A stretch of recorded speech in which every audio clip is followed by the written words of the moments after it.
isang video na naman itong ibabahagi ko sa inyo, at ang video na to ay kuha ko noong ang barko na sinasakyan ko ay tumawid mula Australia patungo ng South Africa.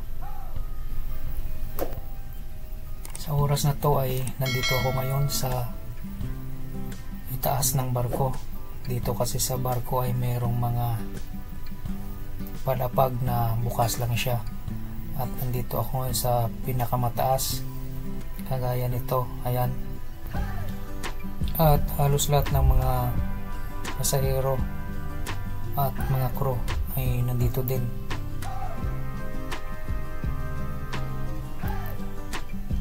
At ito, mayroon pang talon dito, ang ganda oh.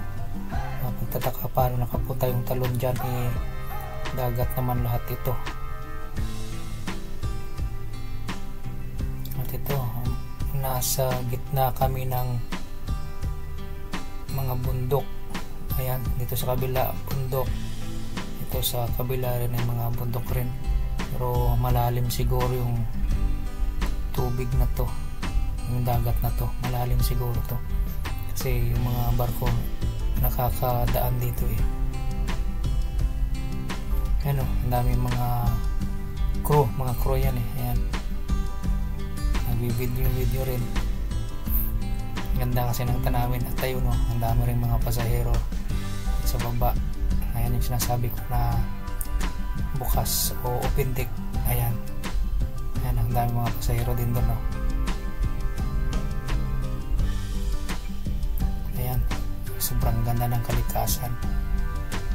Ayan bundok, mapuno rin yung bundok nila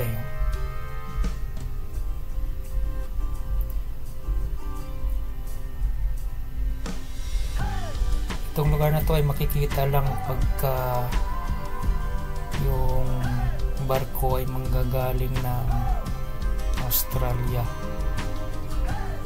at papunta ng unang pier namin pagdating doon ay sa East Africa, yung Mauritius. Ayan, ganda rin ang sikat ng araw. Maliwanag pa siya sa ngayon, pero lulubog din yan maya maya lang kasi ang oras dito ay alas 5 na ng hapon.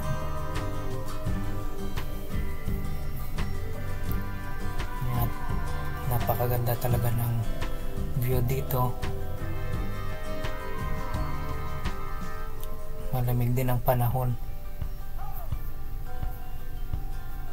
nagdagan pa ng medyo malakas yung hangin, kaya malamig yung panahon dito sa ngayon sa akin. Ayan, ang daming mga crew doon, pasahero. At ito, tingnan mo, ayan, fog yan na halos na babalutan o inabalot na yung kabundukan. So ayan, sana ay nagustuhan niyo ang aking video, at kung ikaw ay bago pa lang sa aking channel, pwede namang makahingi ng konting lambing na pakitusok na lang itong aking bahay para updated ka sa mga susunod kong video, at pakikalimbang na din. Maraming salamat.